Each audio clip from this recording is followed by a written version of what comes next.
when did Interscope come in? Interscope came in probably like 2 weeks after the College Park deal.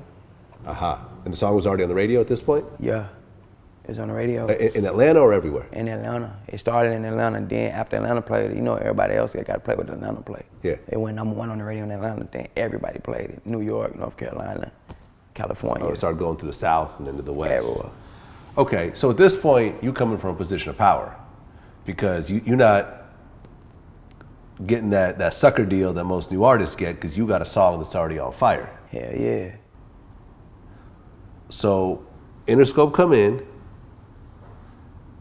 but who else was trying to talk to you at this point? Because once the song is on fire, all the labels start to kind of swoop in, right? This the fucked up part. I signed my deal. JD called the next day, said, I want to sign you for $3 million. Jermaine Dupri called me. So Def. A nigga that signed Bow Wow, he called me the next day. I want to sign you for $3 million. It's So Def. But College Park been around the block. How come College Park didn't want to wait and sort of? I don't know about none of that, but I was just like, damn. But it panned out good because I made way more than $3 million. But still though. Fuck. I could have had 3 M's off the top. When you signed your Interscope deal, how old were you? 16. You were 16 years old, staring at $1 million check. Yep. Granted, parts of it have to go to other people and so forth, but that's still $1 million check with your name on it. Yep.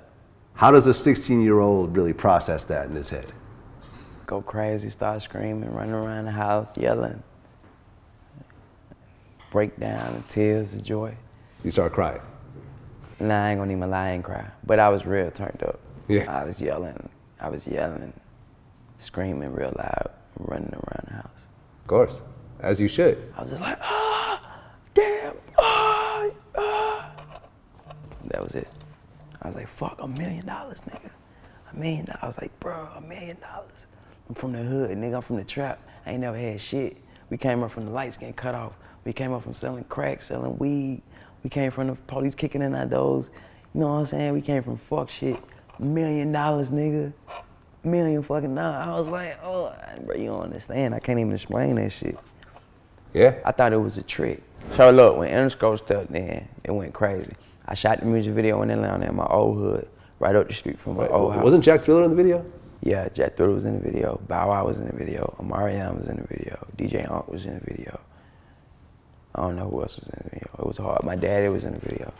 My OG was in the video. Lil Duval was in the video. Right. And Gibbs was in the video. It was lit, man. And goddamn, I shot the video. They called me. They said your video gonna be on 106 in Park tomorrow. Rode around the hood. I told the whole hood. I was still in high school. I told everybody to watch BET tomorrow. The video came on 106 in Park. The next day I left the road and I was on tour for like 6 months. Okay, so that song, Crank That, I've always wondered, what exactly does it mean? What does Superman That Hoe mean? Superman That Hoe is dance. It's a dance. Like, all right, so let me check it out. Bam, this what happened. There's 2 different meanings to it. The meaning that the white people, they said it's like nothing on a girl back and you put a sheet on her back and stick it to her back. She was like Superman That Hoe.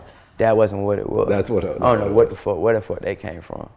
What it really was is that hoe is not a girl. It's not pertaining to a girl. Like that hoe is like an item or like that thing. Like you know what I'm saying? I don't know how to explain it, but it's like a dance. It's not talking about a girl.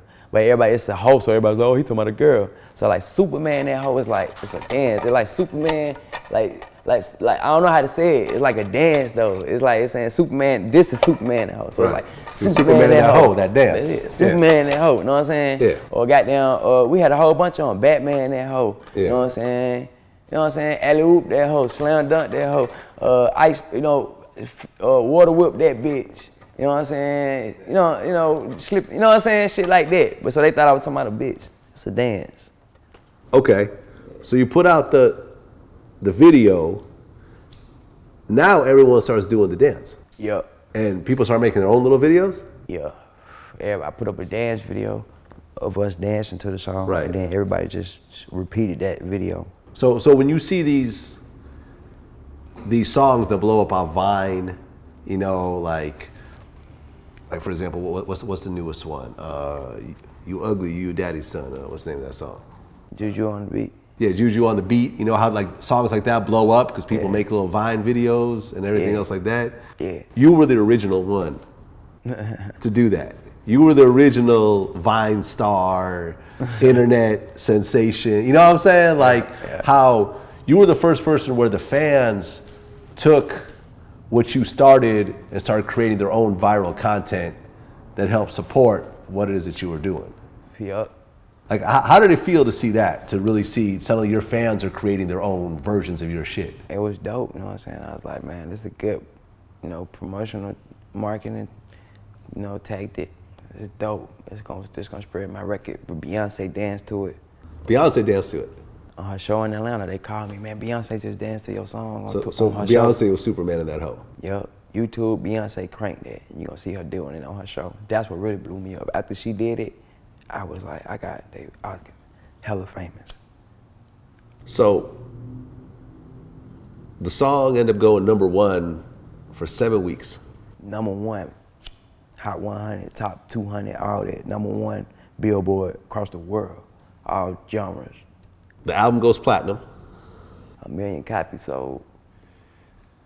So on top of that $1 million you got, now you got millions more coming in. That way. Do you know how many millions more came off during that time? Was it another 5, 10 million? Like 7. Another 7 million. Yeah. So you 16 years old, sitting on like $7, $8 million. Yeah. What is the craziest shit you spent your money on during that time? All I bought was cars and jewelry and houses. Houses. You know what I'm saying? It wasn't really no crazy shit. Like, it ain't really nothing else. Like, you know what I'm saying? The craziest shit was like my Lamborghini chain. Everybody was like, man, you crazy. What the fuck? All right, you got the It was like Lamborghini. it was a $130,000 chain or something. Some shit like that. It was a remote control chain, all black diamonds, coming to remote. Got to drive it around. That was like the most crazy. That was like, okay. And then I had to chill for me. I was like, damn, I'm tripping. Like, what the fuck?